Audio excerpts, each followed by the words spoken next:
অস্ট্রেলিয়ায় বাংলাদেশি বংশোদ্ভূত এক ব্যক্তি তার স্ত্রী ও অটিজমে আক্রান্ত 2 ছেলেকে হত্যা করেছেন। কয়েক মাস আগে থেকে খুব সতর্কভাবে তিনি হত্যাকাণ্ডের পরিকল্পনা করছিলেন।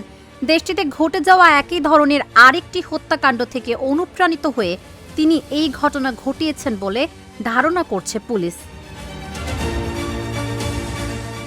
47 বছর বয়সী ওই ব্যক্তি সোমবার রাতে নিজেই অস্ট্রেলিয়ার জরুরি সেবা নম্বরে ফোন করেন।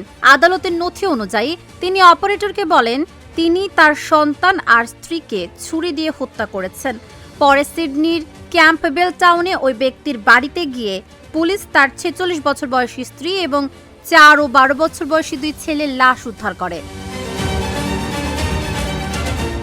তিনজনের শরীরে ধারালো অস্ত্রের আঘাত সহ গুরুতর জখমের চিহ্ন ছিল।